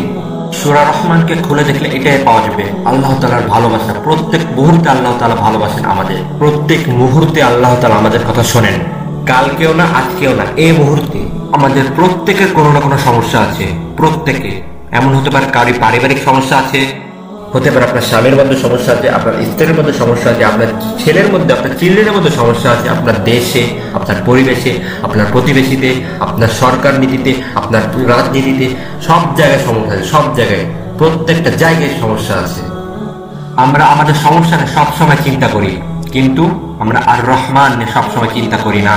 আমরা চিন্তা করি আমাদের কত সমস্যা আরো বাকি থাকবে, কিন্তু এটা চিন্তা করেন না আল্লাহ তাআলা আমাদের কত সমস্যা থেকে রক্ষা করলেন। কেউ কেউ তার অ্যালার্জি নিয়ে আল্লাহর কাছে কমপ্লেন করে, কিন্তু এটা কখনো চিন্তা করে যে তার নাক এখনো তার শরীরে অবশিষ্ট আছে। প্রত্যেক মুহূর্তে আল্লাহ আমাদের যত্ন নিচ্ছে ভাইরা, প্রত্যেক মুহূর্তে। এর চাইতে আরো খারাপ কিছু হতে পারত, আরো খারাপ। ধরেন কেউ সন্তান জন্ম দিল, তাকে কত খারাপ পরিবেশের মধ্যে যেতে হয়, তাকে কত খারাপ পরিবেশে যেতে হয়। কিন্তু কাউরে ধরেন স্বাস্থ্যবান সন্তান হলো, কিন্তু তারা কত বলে, তারা তখন অন্যদিকে চিন্তা করে যে তারা হোমওয়ার্ক করে না, তারা কিছু ফলো করে না, তারা আমাদের কথা শোনে না। তাদেরকে যদি বলে আপনার সন্তান কেমন আছে, তার একটা বড় লিস্ট ধরিয়ে দিল। খাবার ঠিক মতো শেষ করে না, সারাদিন টিভি দেখে, সারাদিন ভিডিও গেম খেলে, আমাদের বড়দের কথা শুনে না, কথা মানে না, মানে এই একবার একটা বড় লিস্ট ধরিয়ে দিবে। জানেন, আপনি যদি এমন বাবা মার সাথে কথা বলেন যারা তাদের সন্তানকে হারিয়েছে, এমন বাবা মার সাথে যদি কথা বলেন যারা তাদের সন্তানকে হারিয়েছে, তারা কখনো বলবে না যে তারা কখনো হোমওয়ার্ক করতো না, তারা সারাদিন টিভি দেখতো, তারা আমার কথা শুনতো না, তারা এ করতো না, ওই করতো না, কখনো বলবে না। তারা বলবে আমার সন্তান ছিল সর্বশ্রেষ্ঠ, আমার সন্তান কখনো খারাপ কাজ করেনি, সে সবসময় কত সুন্দর একটা হাসিখুশি ছেলে ছিল। কিন্তু ওই মা যখন তার সন্তানটিকে ভালোভাবে পাবে তখন সবসময় কমপ্লেন করবে। কেন এরকম হয়? কারণ এটা হিউম্যান একটা নেচার। আমরা যখন আমাদের কাছে কোনো জিনিস থাকে তখন সেটার কদর করতে পারি না, যতক্ষণ সেটা চলে যায়। যখন চলে যায় তখন সেটার ভালো জিনিসটা ভাবি। আমরা এখন বুঝতে পারছি না আল্লাহ তাআলা আমাদের কত ভালোবাসেন, কত যত্ন নিচ্ছেন, আমাদের বাবা মা দিয়েছেন, আমাদের বাড়িঘর দিয়েছেন, আমাদের সন্তান সন্ততি দিয়েছেন। এখন আমরা এগুলো বুঝতে পারছি না। হ্যাঁ মানলাম মাঝে মাঝে বাবা মা আপনার উপর রাগান্বিত হয়, এটা একটা বৈশ্বিক সমস্যা। তো যাই হোক, মানলাম বাবা মা আপনার উপর রাগান্বিত হয়, মাঝে মাঝে রাগান্বিত হয়। যারা কৈশোর আছে তাদের উপর মাঝে মাঝে তাদের উপর চিল্লে অকারণে। My dad, he does not understand me. He doesn't know. He's always angry. But you know what? কিন্তু আসল কথা কি জানেন, আলহামদুলিল্লাহ যে তিনি বেঁচে আছেন এখনো, তিনি আপনি তার প্রতি ধৈর্য দেখিয়ে আপনি আল্লাহর কাছ থেকে জান্নাত দিতে পারেন। আর আপনি যদি না জানেন যে আপনি ভদ্র কিনা, তাহলে আপনি দেখেন আগে যে আপনি আপনার বাবা মার প্রতি কেমন, তাহলে আপনি নিজে বুঝে যাবেন আপনার চরিত্র আসলে ভদ্র কি ভদ্র না। ঠিক আছে, আপনি অনেক ধার্মিক, এটা মানলাম। আপনার বাবা মা আপনার কেয়ার করে না, বা আপনার বাবা মা আপনি যে ধার্মিক এটা কখনো মনোযোগ দিচ্ছে না, কিন্তু আল্লাহ আপনার কাছে এটা দেখবেন না। আল্লাহ আপনার কাছে এটা দেখবে যে আপনি আপনার বাবা মার প্রতি কত ধৈর্যশীল, কত নম্র এবং কত ভদ্র। এটা হলো একজন বিশ্বাসের পরিচয়। تلك الدار الآخرة نجعلها للذين لا يريدون علوا في الأرض ولا فسادا. আল্লাহ তাআলা বলছেন, আমি তাদের জন্য জান্নাত বানিয়েছি, আমি তাদের জন্য সেই জান্নাতে স্থান রেখেছি যারা এই দুনিয়াতে সবসময় ধৈর্যশীল থাকে, যারা কখনো অভদ্র হয় না, অ্যাটিটিউড দেখায় না, তারা তার বাবা মার প্রতি সবসময় নম্র এবং ভদ্রশীল হয়। যদিও তার বাবা মা খারাপ হয় বা যদিও তার বাবা মা ভুল হয়, তবুও তাদেরকে দেখাতে হবে, কারণ এটা একটা বিশ্বাসের অংশ। এগুলো এমন কিছু বিষয় যেটা সূরা আর রহমান পড়ার সময় সে আর রহমানে থেমে যাওয়া উচিত। থেমে যান এবং চিন্তা করুন এগুলো কি, আল্লাহ তাআলা আমাদের জন্য কি করেছেন আর কি করে চলেছে। তো যাই হোক, আমার জীবনে একটা স্বপ্ন ছিল যে আমি মালয়েশিয়াতে আসবো, আর মালয়েশিয়াতে এসে আমি মুসলিমদের সাথে দেখা করব। আলহামদুলিল্লাহ আল্লাহ তাআলা আমার এই স্বপ্ন পূরণ করেছেন। তো দেখেন, আমি অন্য একটা বিশ্বের অন্য প্রান্তে থাকি, আর এখন আল্লাহ তাআলা আমার এই স্বপ্নটা পূরণ করেছে আপনাদের সামনে কথা বলতে পেরে। এটা কিভাবে হলো? আল্লাহ তাআলা আর রহমানের দ্বারাই হলো, এটা একমাত্র। সুবহানাল্লাহ, এটা আল্লাহ তাআলা রহমানের দ্বারাই হলো। তিনি আমাদের যত্ন নেন। মানুষ অনেক সময় হতাশায় পড়ে যায়, আল্লাহ তাআলা কেন আমার যত্ন নেন না, কেন আমার জীবনে এত সমস্যা। আপনার জীবনে আর রহমানের চিন্তা করা শুধু যথেষ্ট। আপনাকে আল্লাহর আর রহমানের হতাশায় পড়তে হবে না, সেটা ইতিমধ্যে সেখানে আছে। তো আমি সূরা রহমানের দ্বিতীয় আয়াতে যাওয়ার আগে আমি আপনাদের সামনে অনেক সুন্দর একটা জিনিস শেয়ার করতে চাই। আল্লাহি, এটা এত সুন্দর একটা জিনিস, সূরার সুন্দর যে একটা লেকচারে বলে সম্ভব না, তবুও আমি আমার চেষ্টা করবো যে সুন্দর সুন্দর জিনিসগুলো আপনাদের সামনে শেয়ার করার। তো আপনারা এখনো ঘুম পাননি মনে হয়, আমি আশা করি। ঘুম পেয়েছেন? পাননি, আচ্ছা ঠিক আছে। তো এই সূরার শেষের আয়াতটা কি কেউ জানেন? তাবারাকা ইসমু রাব্বিকা যিল জালালি ওয়াল ইকরাম। লাস্ট আয়াতে আল্লাহ তাআলা বলছেন যে আল্লাহ তাআলার নাম যেটা হলো সম্পূর্ণ জালালে পরিপূর্ণ। জালাল মানে হলো ব্লেসিং, মানে মহিমা, যেটা আর কাউকে দেওয়া হয়নি, আর কেউ এটা পাওয়ার যোগ্যতা না। كلمة جلال لا تستعمل إلا لرب العالمين. এই জালাল শব্দটা আল্লাহ ছাড়া কারোর জন্য ব্যবহার করা যাবে না, আর কারোর জন্য ব্যবহার করা যাবে না, শুধুমাত্র আল্লাহ ছাড়া। You know, we say Allahu Azza wa Jal. Jalla is only for Allah. আল্লাহ তাআলা বলছেন আল্লাহ তাআলার নাম হলো বরকতে পরিপূর্ণ, একবারে পরিপূর্ণ। আল্লাহ তাআলার নাম হলো বরকতে পরিপূর্ণ। তাবারাকা ইসমু রাব্বিক, এখানে বারাকাতের জন্য যে শব্দটি ব্যবহার করা হয়েছে সেটার মানে বোঝায় যে পূর্ণ, বরকতে পূর্ণ, পরিপূর্ণ একটা শব্দ। আল্লাহ তাআলার নাম হলো বরকতে পরিপূর্ণ। আল্লাহ যখন শেষের আয়াতে বলল আল্লাহ তাআলার নাম হলো বরকতে পরিপূর্ণ, তখন একটা জিনিস আপনারা খেয়াল করেছেন, এই সূরার প্রথমে আল্লাহ কি দিয়ে শুরু করেছিলেন? আল্লাহ তাআলা এই সূরার প্রথমে আল্লাহ তাআলা কোন আয়াতে শুরু করেছেন? আর রহমান। তো আল্লাহ তাআলা একইভাবে শেষ আয়াতে আর রহমান মানে বরকতময় আল্লাহর নাম, এটা দিয়ে শেষ করলেন। তো ভিডিওর এই অংশ এখানে শেষ করলাম। আপনাদের মধ্যে হয়তো অনেকে রেগে গেছেন যে আমি কেন এখানে শেষ করলাম। আসলে ভিডিও অনেক বড় হয়ে যাচ্ছে আমার মনে হয়। তো আপনারা যদি মনে করেন যে আমার ভিডিও আরো বড় করা উচিত বা এইসব তাফসীর গুলো আরো বেশি বড় করে ছাড়া উচিত, তাহলে আপনারা কমেন্ট করেন, অথবা যদি মনে করেন যে আরো ছোট করে ছাড়া উচিত তাও কমেন্ট করতে পারেন। তো এর পরবর্তী অংশে আরো অনেক সুন্দর সুন্দর জিনিস বর্ণনা করেছেন নোমান আলী খান। অনেক সুন্দর, অনেক অসাধারণ একটা জিনিস, আপনারা সেগুলো যদি অপেক্ষা করেন কিছুদিনের মধ্যে আমি দিয়ে দেবো। আমাদের চ্যানেলকে সাবস্ক্রাইব করুন এবং নোটিফিকেশন বেল টিপে যাতে আপনারা নোটিফিকেশন পেয়ে যান। এবং ধন্যবাদ। ওকে, আসসালামু আলাইকুম। ভিডিও শুরু করার আগে একটা সুখবর দিয়ে দিচ্ছি, এরপর আমি সূরা আল কদরে হাত দেবো ইনশাআল্লাহ তাআলা। সূরা আল কদরের তাফসীর, যেটা নোমান আলী খানের অসাধারণ একটা তাফসীর। আপনারা সেটার জন্য অপেক্ষা করেন, সামনের সপ্তাহে ইনশাআল্লাহ যদি আল্লাহ দেয় তাহলে দিব ইনশাআল্লাহ। আর এই ভিডিওটা আলহামদুলিল্লাহ শেষ করলাম, অনেক কষ্ট হয়েছে, আপনারা অবশ্যই দেখবেন পুরোটা। আর এর আগের যদি 2 পর্ব না দেখে থাকেন তাহলে আই বাটনে দেখেন অথবা ডেসক্রিপশন চেক করে পেয়ে যাবেন ইনশাআল্লাহ তাআলা। আপনাদের অনেক ভালো লাগবে, কোরআনকে ফিল করতে শিখুন, কোরআনকে বুঝে পড়তে শিখুন। এটা তো আমাদের জীবনের উদ্দেশ্য নাকি ভাই? ইনশাআল্লাহ তাআলা তো শুরু করেন। সূরা রহমানের শেষ আয়াতে আল্লাহ তাআলা বলছেন, আল্লাহ তাআলার নাম হলো বরকতে পরিপূর্ণ। আল্লাহ তাআলার নাম হলো বরকতে পরিপূর্ণ, তাবারাকাসমু রাব্বিক। তো এখন আমাদের আগে বারাকা সম্পর্কে কিছু জানা লাগবে। এই বারাকা সম্পর্কে আল্লাহ তাআলা নিজেই হলো বরকতে পরিপূর্ণ, আল্লাহ তাআলা নিজেই। কিন্তু এখানে আল্লাহ তাআলা নিজ সম্পর্কে কথা বলছেন না, আল্লাহ তাআলা কথা বলছেন ওনার নাম সম্পর্কে। ওনার নাম হলো বরকতে পরিপূর্ণ। তো আরবিতে কি বোঝায়? সবার আগে বারাকা মানে বোঝে বৃদ্ধি, এমন কিছু যেটা উন্নতি করছে, যেটা বৃদ্ধি পাচ্ছে, যেটা অলরেডি বৃদ্ধি পাচ্ছে প্রত্যাশার উপরে।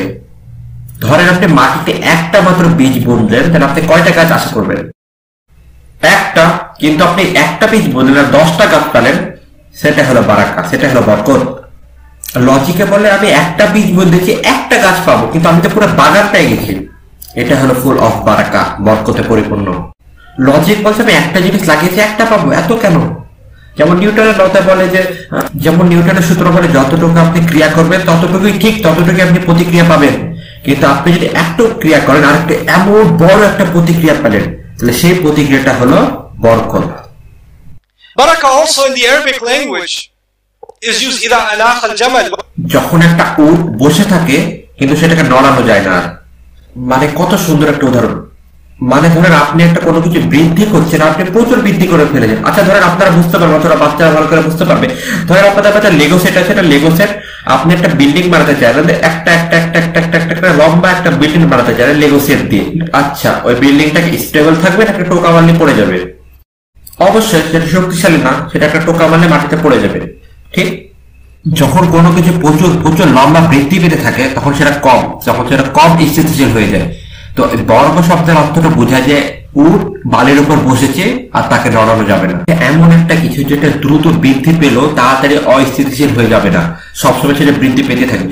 ধরেন আমাদের আমেরিকাতে কি হলো, এত তাড়াতাড়ি ইকোনমি বাড়লো যে ঠিক একই তাড়াতাড়ি ইকোনমি নিচে পড়ে গেল, হঠাৎ করে খুব দ্রুত সেটা পড়ে গেল।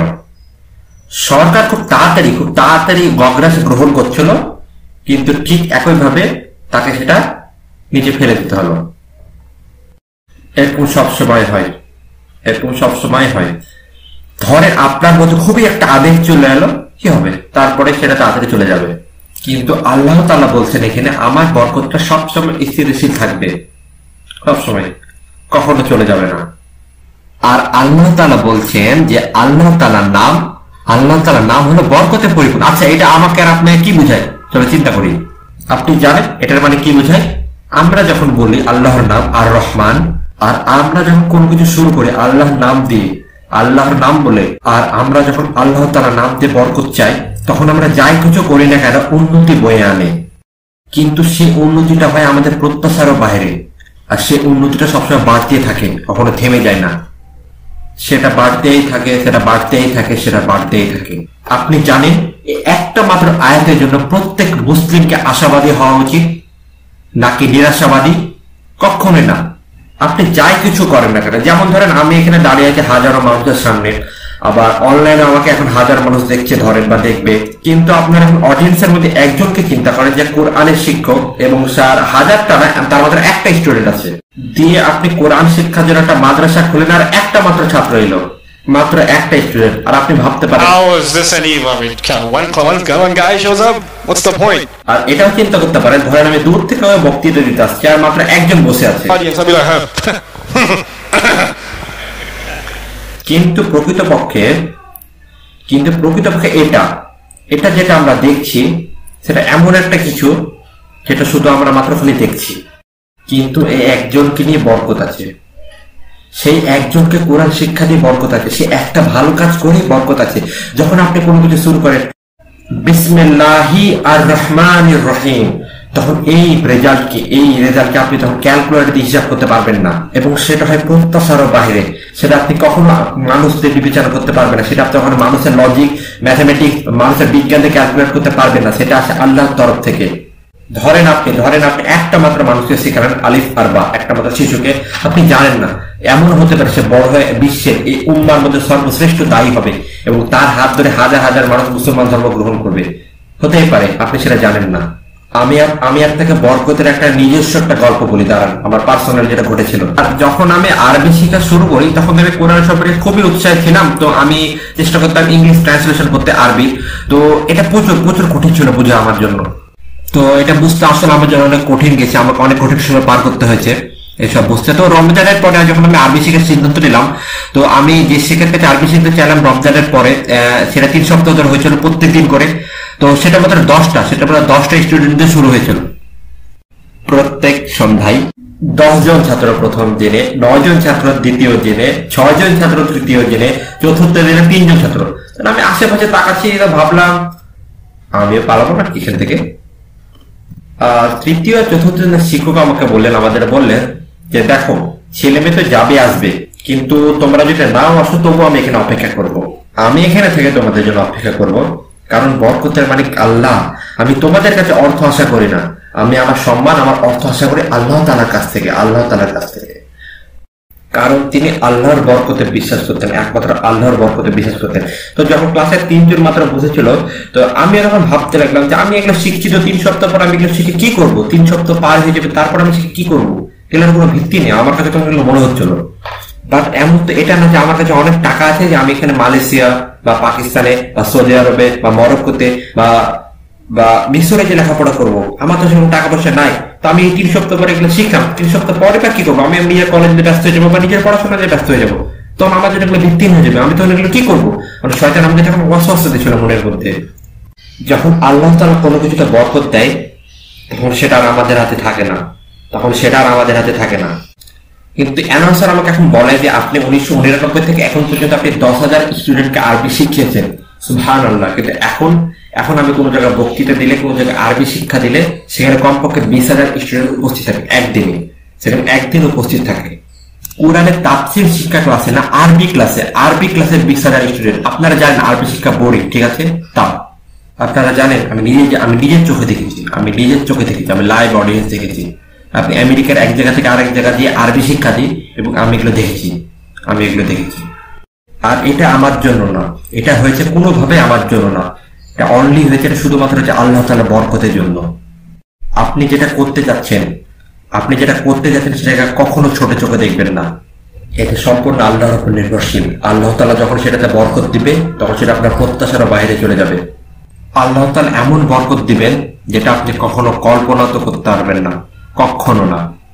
তো এখন দ্বিতীয় আয়াত, আর রহমান, তারপর কি? আল্লামাল কোরআন। তো আমি আগে আপনাদের 2টা আয়াত একসাথে বলবো, আল্লামাল কোরআন খালাকাল ইনসান। তো এখানে অনেক আছে যে সূরাটা জানেন, সাব্বিহ ইসমা রাব্বিকাল আ'লা আল্লাযী খালাকা ফাসাওয়া ওয়াল্লাযী কদ্দারা ফাহাদা।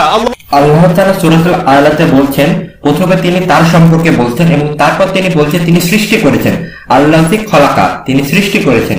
তারপরে আয়াতে আল্লাহ তাআলা বলছেন ওয়াল্লাযী কদ্দারা ফাহাদা, তিনি সৃষ্টি করেছেন, তারপর তিনি সেটাকে পরিচালনা করেছেন। তো সবার আগে কাকে উল্লেখ করা হয়েছে? আগে আল্লাহ সৃষ্টিগত জিনিসকে উল্লেখ করা হয়েছে, তারপর আল্লাহর নির্দেশনাকে উল্লেখ করা হয়েছে, তারপরে গিয়ে ইব্রাহিম আলাইহিস সালাম, আল্লাযী খালাকানি ফাহুয়া ইয়াহদিনি, يقول الذي خلقني فهو يهديني। আল্লাহ তাআলা সে যিনি আমাকে সৃষ্টি করেছেন এবং যিনি আমাকে পথ নির্দেশনা দেখিয়েছেন। প্রথমে আগে কাকে উল্লেখ করা হয়েছে? আগে আল্লাহ তাআলা সৃষ্টিকে, তারপর তার নির্দেশনাকে। সূরা রহমান কিন্তু একইভাবে এভাবে কথা বলেনি, এটাকে বলেনি আর রহমান খালাকাল ইনসান আল্লামাল কোরআন, না, আর রহমান আল্লামাল কোরআন খালাকাল ইনসান, মানে সৃষ্টি আগে তারপর নির্দেশনা পরে। কিন্তু সচরাচর হয় না সচরাচর। মানে ধারাটা এরকম হয় যে আল্লাহ আগে আমাকে সৃষ্টি করেছে, আগে আপনাকে সৃষ্টি করেছে, তারপর আমাদের নির্দেশনা পাঠিয়েছেন। আপনি যদি ধারা খেয়াল করেন তাহলে আগে সৃষ্টির কথা বলা হবে, তারপর সেটা নির্দেশনার কথা বলা হবে। কিন্তু আল্লাহ সুবহানাহু ওয়া তাআলা এই সূরাতে এই ধারাটাকে পরিবর্তন করেছে। আমি আপনাদের মাথায় এটা চিন্তা করার জন্য রাখলাম এবং আমি এটার পরে উত্তর দেব কেন আল্লাহ তাআলা সূরায় এই কাজটা কেন করলেন আল্লাহ তাআলা, সেটা পরে বলছি। তার আগে আমি আপনাদের সবচেয়ে গুরুত্বপূর্ণ একটা কথা হচ্ছে, প্লিজ দয়া করে গুরুত্ব সহকারে শুনুন, মনোযোগ দিয়ে প্লিজ। আপনাদের ডিস্টার্ব করছি তার একটা অনুরোধ, যদি ভিডিওটা ভালো লেগে থাকে তাহলে অবশ্যই একটা লাইক দিবেন। আর লাইক চাচ্ছি এটার কারণ হলো যে ভিডিওটা তাহলে অনেক মানুষের কাছে পৌঁছে যাবে। ইউটিউবের অ্যালগরিদম এভাবেই কাজ করে। আমাদের ইউটিউব থেকে টাকা ইনকামের কোনো ইচ্ছা নেই, আমরা শুধু চাই ভিডিওগুলো যাতে বেশি বেশি মানুষের কাছে পৌঁছে যায়। তো আলহামদুলিল্লাহ, সরি ফর ডিস্টার্বিং। এটা কোনো ক্লাসরুম না, কিন্তু এটা একটা লেকচার। কেউ কেউ এখানে ফেসবুক চালাচ্ছেন, কেউ কেউ এখানে আপনার জীবনের সর্বশ্রেষ্ঠ ঘুমটা দিচ্ছেন, আর কেউ কেউ আশেপাশে তাকে বলছেন এখানে আমি কি করছি, এখানে কি হচ্ছে এখানে, আর কেউ কেউ অবশ্যই আছেন যারা মনোযোগ দিচ্ছেন, আর কেউ কেউ আছেন আমাদেরকে দু চোখ দিয়ে তাকিয়ে আছেন। আর কারো কারোর সাথে এরকমও হচ্ছে। আর সর্বশ্রেষ্ঠটা হলো কেউ কেউ আমার সাথে তাকাচ্ছেন বা আই কন্ট্যাক্ট মেনটেন করছেন। আর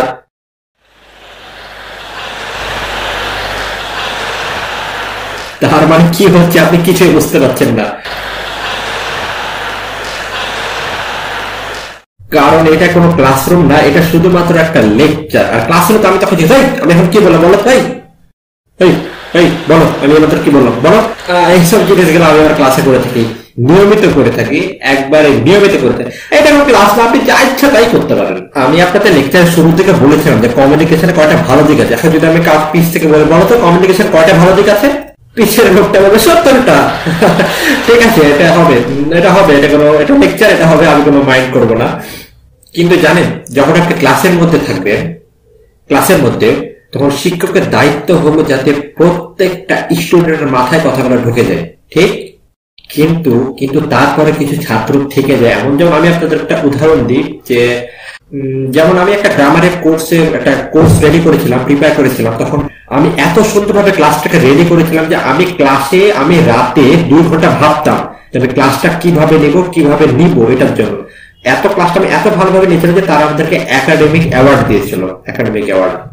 1 ঘন্টা ক্লাস নেওয়ার পর আমি খুবই খুশি, সবাই খুবই খুশি, আমি নিজেকে প্রাউড দিচ্ছি, ইয়েস খুবই ভালো কাজ করেছি। তবে তখন একটা স্টুডেন্ট পিস থেকে হাত তুলে বললো, ওস্তাদ 1 ঘন্টা ক্লাস নেওয়ার পর ওই বললো যে ওস্তাদ হ্যাঁ বলো, আমি কিছু বুঝিনি।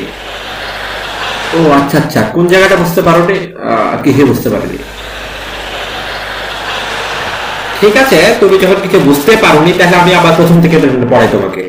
আমি পুরো পাঠটা তোমাকে একবারে পড়াবো এবং 2 মিনিট পর তোমাকে বলবো যে তুমি কি বুঝতে পেরেছো, আমি বুঝতে পেরেছো তুমি। আমি 1 ঘন্টা খুবই ভালো করে বোঝালাম এবং বললাম আলহামদুলিল্লাহ। যাক, অন্য স্টুডেন্ট বলছে আমরা কেন আবার এগুলো করছি। সে আবার হাত তুললো এবং বললো, ওস্তাদ আমার একটা প্রশ্ন আছে। হ্যাঁ বলো। আমি এখনো কিছু বুঝতে পারিনি। এবার আপনি চিন্তা করেন, আপনি ম্যাথ ক্লাসে আছেন বা ইংলিশ ক্লাসে আছেন বা যে কোনো ইসলামিক স্টাডিজ এর ক্লাসে আছেন, আপনি পুরো 1 ঘন্টা ক্লাস দিলেন, সেই স্টুডেন্ট হাত তুলে বলে স্যার আমি কিছু বুঝতে পারিনি। আপনি আবার 1 ঘন্টা ক্লাস দিলেন এবং সে আবার হাত তুলে বলে কিছু বুঝতে পারেন। তো টিচারটা খুশি হবে না রাগান্বিত হবে? আমি জানি শিক্ষকরা এরপর যা শিক্ষা দেয় তাদেরকে, আমি সেটা আমেরিকাতে বসে করতে পারবো না, কিন্তু ধরেন বাংলাদেশ বা ইন্ডিয়া বা পাকিস্তানে এরকম কেউ করলো তখন কি হবে? তখন তাকে কি শিক্ষাটা দেবে সে শিক্ষক? তো এবার আমি তাকে বললাম, ঠিক আছে স্কুলের সময় শেষ হয়ে গেছে, সব বাচ্চারা এখন যাবে, বাড়ি চলে যাবে, আমি আজকে লাঞ্চ করব না, তুমি আমার অফিসে আসো, এবার আমি তোমাকে আবার সে লেকচারটা দিব। আমি আবার সে ছাত্রটাকে 1 ঘন্টা ধরে পড়ালাম।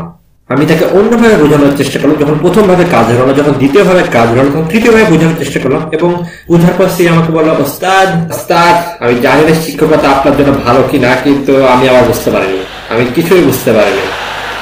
আপনি আগে ট্যাক্সি ড্রাইভিং করেছেন না কি করেছেন আমি কিছু বুঝতে পারছেন না, কারণ আমি এটা কোনোভাবে আপনার কাছ থেকে বুঝতে পারছি না। আমি বললাম আচ্ছা ঠিক আছে, তুমি একটা কাজ করো, তুমি আজকে আমার বাড়িতে ডিনারে আসো এবং ডিনারের পর আমি তোমাকে আবার এটা ভালো করে বুঝাবো, ঠিক আছে? বোঝানোর পর ওই আবার একই জিনিসই বলে, কারণ আমি তো বলে তুমি আমার বাড়িতে কেন থেকে যাও না। আচ্ছা কোন শিক্ষক কি তার ছাত্রকে এরকমটা বলবে? যখন কোনো ছাত্র বলে আমি এটা বুঝতে পারিনি, আচ্ছা ঠিক আছে, হতে পারে সে এটা বুঝতে পারেনি, আমি তাকে দ্বিতীয়বার বুঝালাম, সে বলে আবার বুঝতে পারেন, আচ্ছা হতে পারে সে একটু স্লো। আর তৃতীয় সময় যদি এরকম বলে তার মানে তার মানে সে আপনার সাথে খেলছে, সত্যি সে আপনার সাথে খেলছে। রাসূলুল্লাহ সাল্লাল্লাহু আলাইহি ওয়াসাল্লাম হলেন এই মানব জাতির, এই গোটা বিশ্বের, গোটা মানবের মধ্যে সর্বশ্রেষ্ঠ একজন শিক্ষক। এটা শুধু অতীতে নাই, ভবিষ্যতেও তার মতো কোনো শিক্ষক আসবে না রাসূলুল্লাহ সাল্লাল্লাহু আলাইহি ওয়াসাল্লামের মতো। শিক্ষা ব্যবস্থায় আপনার দরকার সর্বশ্রেষ্ঠ শিক্ষক এবং সর্বশ্রেষ্ঠ পাঠসূচি। আর কোরআন, এই কোরআন হলো সর্বশ্রেষ্ঠ কারিকুলাম, সর্বশ্রেষ্ঠ পাঠসূচি। তো আপনারা যে সর্বশ্রেষ্ঠ শিক্ষক, সর্বশ্রেষ্ঠ কারিকুলাম, সর্বশ্রেষ্ঠ পাঠসূচি, আর ছাত্ররা হলো কুরাইশ, ছাত্ররা হলো কুরাইশ। আর পাঠের বিষয়বস্তু ছিল খুবই সোজা। পাঠের বিষয়বস্তু ক্যালকুলাস ছিল না, কোয়ান্টাম ফিজিক্স ছিল না, এগুলো ছিল খুবই খুবই খুবই সোজা। আমি যদি একটা 7 বছরের বাচ্চাকে বলি যে মক্কার জীবনের কোরআন শরীফের আয়াতগুলো তাফসীর করো, মক্কায় অবতীর্ণ কোরআনের অংশ হলো 3 ভাগে 2 ভাগ, আমি তাকে বললাম যে আমি তোমাকে 5 মিনিট সময় দেব, তুমি তাফসীর করো। না, আমার 5 মিনিট দরকার না, আমার 1 মিনিট দরকার। আল্লাহ এক অদ্বিতীয়, পূর্বের জাতিদের মতো হয়েও না যারা আল্লাহকে অবিশ্বাস করেছিল। রাসূলে বিশ্বাস করো, আখিরাতে বিশ্বাস করো, আর নিজেকে আল্লাহর দাস হিসেবে পরিচয় দাও। আর কি আছে? একটুকু, সামান্যটুকু, মাত্র এইটুকু হলো মক্কা জীবনের সমস্ত কোরআনে তাফসীর এক বাক্যে। এই সামান্য জিনিসটুকু রাসূলুল্লাহ সাল্লাল্লাহু আলাইহি ওয়াসাল্লাম কুরাইশদের কত বছর শিক্ষা দিয়েছেন, তাদেরকে কত বছর শিক্ষা দিয়েছেন। একই মানুষ, একই জিনিস কত বছর ধরে শিক্ষা দিয়েছেন তাদের রাসূলুল্লাহ সাল্লাল্লাহু আলাইহি ওয়াসাল্লাম। কত বছর? 12 বছর, দশকের উপরে। একই জিনিস, একই মানুষকে একই জিনিস রাসূলুল্লাহ সাল্লাল্লাহু আলাইহি ওয়াসাল্লাম বারবার বলেছেন। সেগুলো ছিল ইতিহাসের সর্বশ্রেষ্ঠ শিক্ষা, আর যেগুলো শেখানো ছিল তাদেরকে নিজস্ব ভাষায়। আল্লাহ তাআলা স্পেশালি তাদের জন্য তখন আরবিতে আয়াত নাযিল করেছিলেন, আয়াত নাযিল করে তাদেরকে উত্তর দিচ্ছিলেন, তাদেরকে রাসূলুল্লাহ সাল্লাল্লাহু আলাইহি ওয়াসাল্লাম উত্তর দিচ্ছিলেন। আর তারা বললো যে আমি কিছু বুঝতে পারিনি, আবার বলো, এটা আমাকে ইমপ্রেস করতে পারেনি, আমাকে অন্য কিছু বলো, অন্য কিছু। তখন কি আল্লাহ তাআলা রাগান্বিত হওয়ার অধিকার ছিল? হ্যাঁ, আল্লাহ তাআলা রাগার অধিকার ছিল। আর নরমাল টিচার হলো কি করতে হবে তারা তো জানেনি। আচ্ছা, আমি আপনাকে এখন আর একটা সামনে গিয়ে নিয়ে যাই। তারা শুধু এটা বলেই থামেন যে তারা সেটা বুঝতে পারছে না। তারপর তারা পাগলের মতো হয়ে গেল, একদম নিষ্ঠুর হয়ে গেল। তারা কোরআনের আয়াতকে নিয়ে অস্বীকার করার পাশাপাশি ঠাট্টা তামাশা করতে শুরু করলো। এবং যে এই কোরআনকে শিক্ষা দিয়েছিল তাকেও নেও, তার উপর অত্যাচার, ঠাট্টা তামাশা, আরো তো কত কি। তারা ওনাকে নিয়ে ঠাট্টা তামাশা করতো। এটা কি আল্লাহকে রাগান্বিত করবে না? হ্যাঁ, এটাতে আল্লাহ অনেক রাগান্বিত হয়েছিলেন। আর আল্লাহ তাআলা যদি রাগান্বিত হয় তাহলে ওনার কি করার শক্তিটা আছে বলেন? সুবহানাল্লাহ। তাদেরকে আল্লাহ তাআলা পূর্বের জাতির মতো ধ্বংস করে দিবেন, একবারে ধ্বংস। আর কুরাইশরা সর্বশেষে রাসূলুল্লাহ সাল্লাল্লাহু আলাইহি ওয়াসাল্লামের যে জঘন্য কাজটা করেছিল, প্রথমে ওনাকে তারা বলল মিথ্যু, তারপর তারা বলল পাগল সাল্লাল্লাহু আলাইহি ওয়াসাল্লাম। তারা বলো তুমি খারাপ লোক, তারা বলো তুমি জাদুবিদ্যা করছো, তুমি জিনদের সাহায্যে জাদুবিদ্যা করছো, তুমি ইহুদিদের খ্রিস্টানদের থেকে জিনিস চুরি করে এখানে আমাদেরকে বলছো। এরকম অনেক খারাপ খারাপ বাজে অ্যালিগেশন তারা রাসূলুল্লাহ সাল্লাল্লাহু আলাইহি ওয়াসাল্লামের উপর লাগিয়েছিলেন। এত সব জঘন্যর পরে কুরাইশরা রাসূলুল্লাহ সাল্লাল্লাহু আলাইহি ওয়াসাল্লামকে বলেছিল তুমি কিয়ামত নিয়ে কথা বলছো, তুমি জাহান্নাম নিয়ে কথা বলছো, তুমি জান্নাত নিয়ে কথা বলছো, তাই তো? তুমি আল্লাহ নিয়ে কথা বলছো, তুমি ফেরেশতা নিয়ে কথা বলছো, তুমি আল্লাহর আযাব ও গজব নিয়ে কথা বলছো, তাই তো? তা আমাদেরকে তুমি কিছু দেখাও, আমাদেরকে তুমি একটা প্রমাণ দাও। পারলে এই মৃত ব্যক্তিকে জীবিত করে দেখাও, পারলে এই পাহাড়কে সোনায় তৈরি করে দেখাও, আল্লাহর গজব এনে দেখাও আমাদের সামনে। إنهم يرونه بعيدا ونراه قريبا. Give me the they say يستعجلونك بالعذاب. Quran tells us. তারা এভাবে বলতে শুরু করলো যে পারলে তুমি আযাব এখনই এনে দেখাও। তুমি তো বলছো আযাব অনেক কাছে আছে, অনেক নিকট আছে, পারলে তুমি এখনই এনে দেখাও। আমি 10 বছর থেকে একই জিনিস শুনতে শুনতে ক্লান্ত হয়ে গেছি। এটার মানে কি বোঝা আপনারা জানেন? একই জিনিসটা আমেরিকাতে হচ্ছে। তারা বলছে আমাকে আল্লাহর এখনই প্রমাণ দেখাও, নাহলে আমরা বিশ্বাস করবো না। যদি তুমি আমাকে দেখে প্রমাণ দিতে না পারো তাহলে আমাকে কিছু বলতে আসছে না, আমার তুমি সময় নষ্ট করতে আসছে না, আমি কোরআনের এসব কিছু শুনতে চাই না। আমি যখন কলেজে শিক্ষকতা করতাম, আমি তাদের আরবি পড়াতাম, আর বেশিরভাগ স্টুডেন্ট ছিল অমুসলিম। তখন একটা ছিল আমার সামনে এসে বললো যে প্রফেসর আমি ইসলামকে পছন্দ করি, অনেক দেখলাম, অনেক ভালো ভালো জিনিস, এটা অনেক জোস কুল, কিন্তু আমি কিছু দেখতে পাচ্ছি না, তো আমি এটা বিশ্বাস করতে পারি না। আপনি কি আমাকে জিন বা এটা কিছু দেখাতে পারবেন? তাহলে আমার বিশ্বাস করতে সুবিধা হবে অনেক। এই সূরার প্রথমে উত্তর গেলা দেওয়া হয়েছে। আমাকে বলতে দেন, আপনাদের এখানে মালয়েশিয়াতে অবশ্যই ট্রাফিক প্রবলেম আছে, ঠিক না? আপনারা রেডিওতে বা টিভিতে বা এরকম দেখতে পান মোবাইলে যে ট্রাফিক কোন কোন রাস্তায় বেশি ট্রাফিক আছে, ঠিক না তাই না? তো আপনারা একদিন দেখেন যে রাস্তাতে কোনো ট্রাফিক নেই, একদম শূন্য, কোনো গাড়ি না, শুধু আপনার গাড়ি আছে, কোনো ট্রাফিক নেই। আর আপনি তো খুবই পথে গাড়ি চালাচ্ছেন, খুবই আলাদা, রাস্তাতে কোনো গাড়ি টাড়ি নাই, তো আপনি তো রেডিও চালু করলেন, রেডিওতে বলছে 2 কিলোমিটার সামনে একটা অ্যাক্সিডেন্ট ঘটেছে এবং প্রচুর পরিমাণে খুবই খারাপ অবস্থা ট্রাফিকের। আপনি যদি পারেন তো অন্য একটা এক্সিট নেন, অন্য রাস্তা দেখেন যেখানে যায় না। আচ্ছা, আপনি কি দুর্ঘটনাটা দেখতে পেয়েছেন? না, কিন্তু আপনি এটাকে বিশ্বাস করেছেন এবং অন্য রাস্তা দেখার চেষ্টা করছেন। আপনি রেডিওতে শুনেন, আপনি সেই রাস্তা দেখলে আর আপনাকে 5 ঘন্টা অপেক্ষা করতে হবে। আপনি অন্য রাস্তা নেবেন না ওটা দিয়ে যাবেন বলেন? তাহলে আপনি যদি আমেরিকাতে থাকেন তাহলে আমি কুফারের কথা শুনবো না, আমি এখন যাবো, আমি এখন এই রাস্তাতে যাবো, এটা কখনো হবে? আপনি কি তাই করবেন কখনো? আপনি কেন এটা করবেন না আপনি এটা জানেন? কারণ আপনি জানেন যে এই সংবাদগুলো আসে একটা বিশ্বাসযোগ্য মাধ্যম থেকে, আর এই নিউজ রিপোর্টাররা আপনাদের সাথে ঠাট্টা তামাশা করবে না, এটাই তো নাকি? আপনি তো এটা বলবেন না যে ধর এরা আমি যেটা দেখি না সেটা বিশ্বাস করি না, এইসব রেডিওর মানুষের কথা লাভ আছে, এখন আপনি যাবেন আর আটকা পড়ে যাওয়ার পর আপনি তখন বলবেন হ্যাঁ আমি এখন বিশ্বাস করেছি, অন্য এখানে তো সত্যি অ্যাক্সিডেন্ট হয়েছে, আল্লাহ এখন আমি কি করবো, এখন আমি আপনাদের বিশ্বাস করছি। আল্লাহ আজ আল্লাহ মানুষ জাতিকে সৃষ্টি করেছে, ঠিক, আর এই মানুষ জাতি বুঝতে সক্ষম, কোনো কিছু মাথার মধ্যে নিয়ে চিন্তা করতে সক্ষম, যদি সে সেটাকে নাও দেখে। পশু পাখিরা কিন্তু এরকম না। ধরেন আমি আর একটা উদাহরণ দিই, আমি বললাম যে ভাই ও বোনেরা দয়া করে আপনারা এই সাইডে বাইরে যাবেন, তাহলে আমরা সে রাস্তায় যাব। কিন্তু চিন্তা করে যদি এখানে একটা বিড়াল থাকে, যদি একটা কুত্তা থাকে, আর কুত্তা যদি থাকবে না, ধরেন একটা মাছি আছে, তাহলে তারা সে রাস্তাতে কখনো যাবে? কারণ তাদের চিন্তা করার ক্ষমতা নাই।